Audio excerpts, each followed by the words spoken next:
Good morning all students. आज मैं आपको 10th क्लास में आपका यशपाल जी का जीवन परिचय करवाने जा रही हूँ, जिन्होंने आपके लखनवी अंदाज लेसन को लिखा है। यशपाल हिंदी के प्रमुख कहानीकारों में से एक हैं।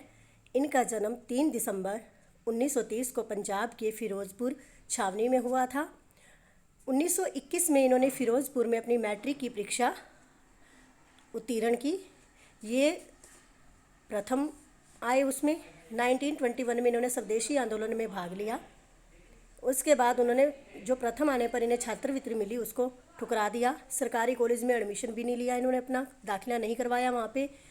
ये लाला लाजपत राय जी के संपर्क में आए। उनके साथ ही इन्होंने लाहौर में नेशनल कॉलेज में अपना दाखिला करवाया।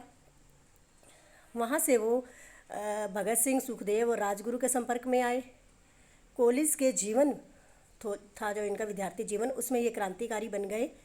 भगत सिंह के द्वारा इन्होंने अंग्रेज़ों पर गोलियां चलाई। लाहौर में इन्होंने फैक्ट्री में बम असेंबली में फेंके, फैक्ट्रियों में फेंके। उसके बाद 23 फरवरी 1932 को अंग्रेज़ों के साथ लड़ते हुए गिरफ्तार हुए और इन्हें 14 साल की सज़ा हुई। वहीं जेल में रहने पर इन्होंने अनेक भाषाओं का अध्ययन किया।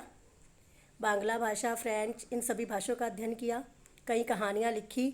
1936 में जेल में ही इनका विवाह प्रकाशवती कपूर से हुआ। वो भी लेखिका थी, वो भी लिखती थी, वो मार्क्सवादी थी।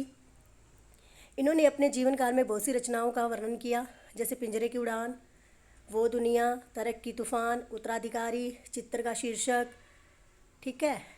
बहुत सारी कहानियाँ, उपन्यास लिखे। देशद्रोही, दिव्या, अमिता, झूठा सच, ये सभी उनके प्रकाशन में लिखी गई। भाषा शैली के बारे में अगर बात करें तो यशपाल जी का उदार दृष्टिकोण था।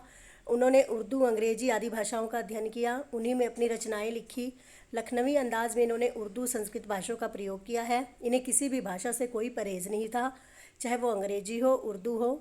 लखनवी अंदाज में भी इन्होंने तत्सम शब्दों का प्रयोग किया है। इनकी भाषा शैली साधारण और सरल होती थी, आसानी से समझ आती थी। उर्दू भाषा का प्रयोग ज़्यादा करते थे ये। तो इन्होंने अपने जीवन काल में अनेक रचनाओं और कहानियों को लिखा। 26 दिसंबर 1976 यानी कि 1976 में इनकी मृत्यु हो गई।